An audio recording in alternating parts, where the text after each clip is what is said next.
Reinforced concrete. Let's solve another example in analysis of double reinforced concrete section. So in this problem, we have a rectangular section with a concrete by F prime C of 4,000 pound per inch squared and yield strength of a steel of 60,000 psi. Want to calculate the nominal moment Mn and also design moment, which is phi times Mn, and phi for ductile flexural material of 0.9. So in this section we have two rows of rebars, a 4 number 11 at bottom of the section. They are the tensile domain rebars, and also a 3 compressive rebars number 9 at the top of the section in compression zone. So let's start our problem. The very first step in solving such problem is to first we consider that compressive steel, which is this part, are going to yield. Then we'll check it later. So first we'll consider it like F prime. Fs prime is almost equal to Y. Likewise, F prime, epsilon prime S is bigger than epsilon Y. Then we'll check it later on.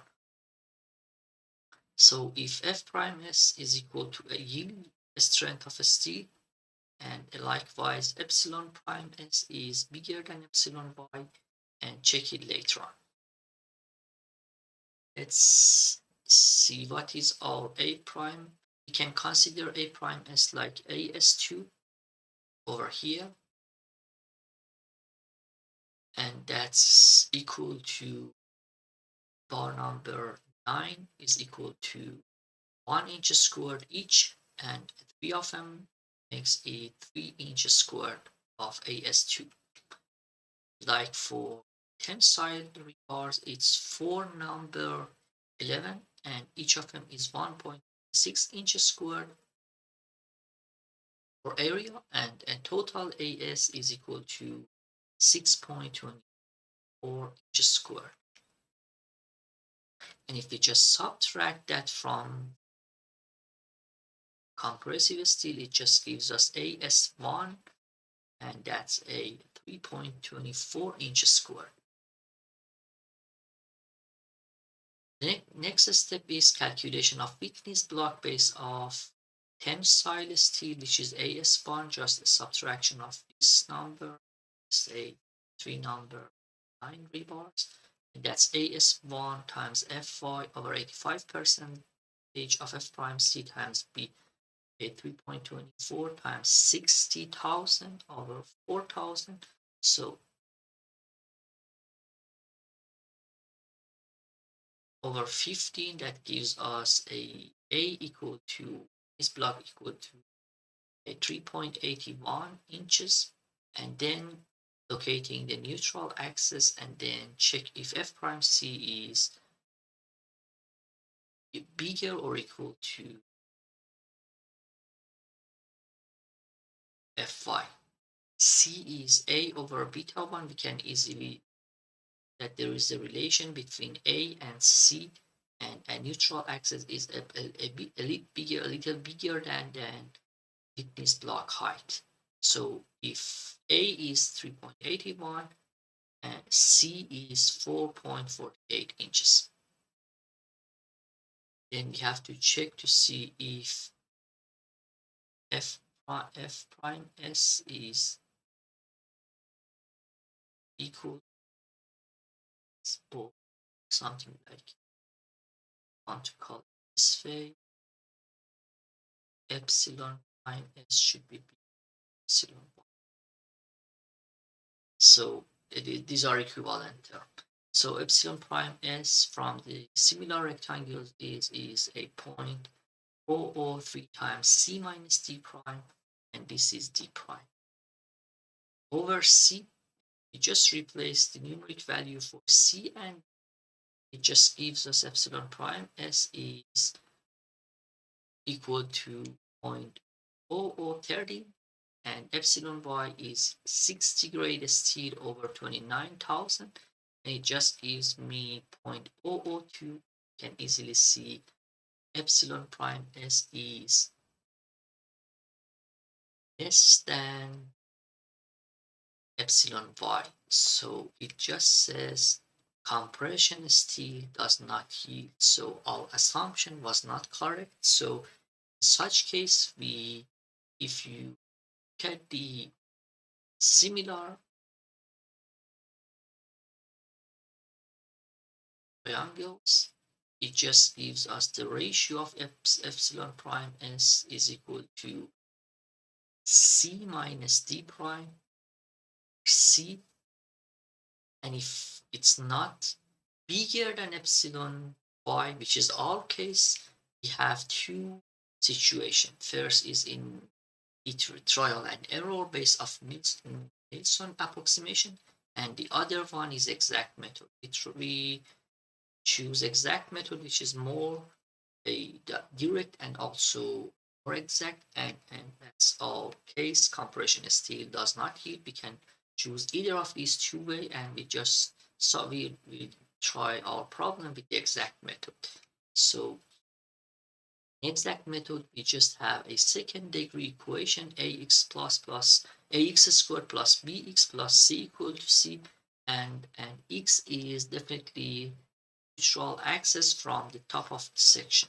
The distance of neutral axis x is equal to c. Then if we just go with our coefficient, a is 85 percentile, f prime c times beta 1 times b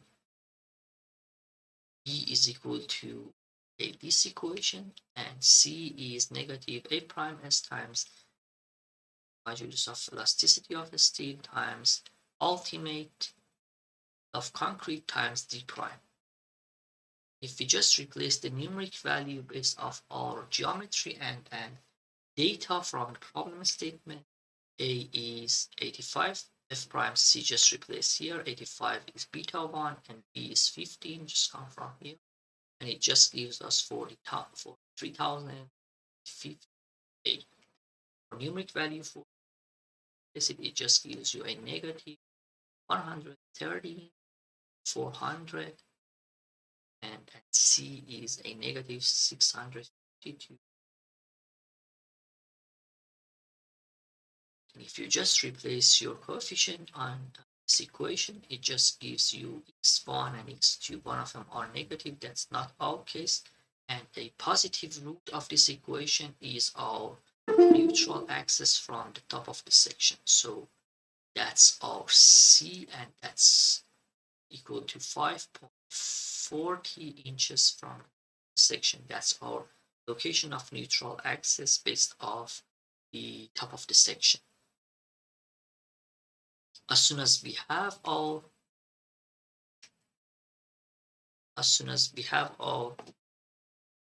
neutral axis location, so one can easily say now f prime s, which is definitely less than f1, that's es times epsilon prime s, and that's 29 times 10 to 6, and then replace c and b prime and epsilon u, which is 5.4 minus 2, which is here, over 5.4, which is the neutral axis. It just gives us a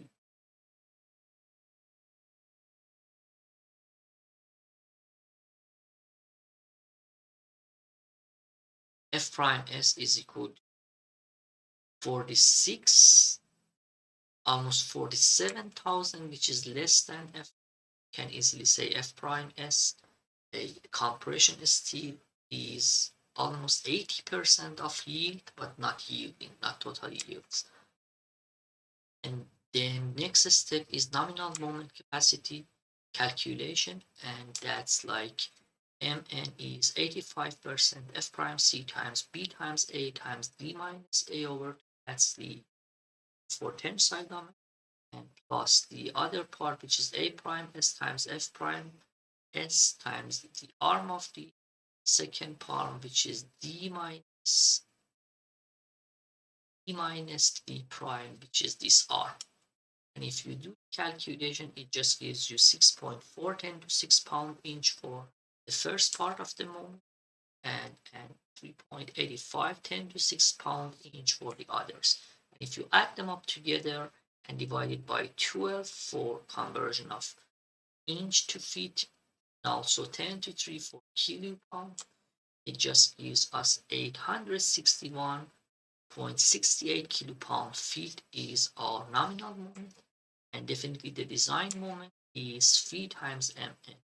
That's zero point 0.9 if our section is ductile. Then we have to double check the ductility for that.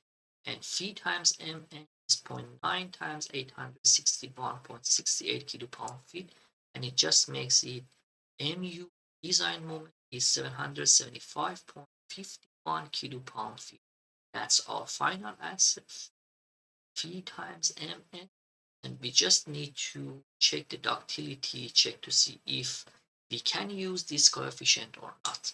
So for we have two ductility check for concrete based off ACI code. American Concrete Institution just says there is a rho minimum, and all rho density of steel, the entire cross section of concrete, should be bigger than rho minimum.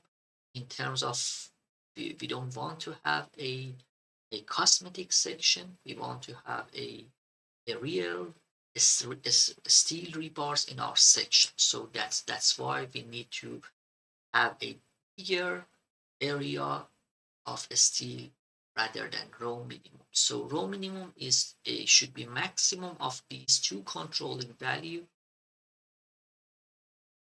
And if you remember from ACI version 19, it just says if f prime c is less than, and if for the 4,444 psi, if f prime c is less than that, we have a rho minimum of second part, and that's controlling part. And if it's bigger than 44,444, it's golden key. Rho minimum is the first part, is the controlling part for rho minimum.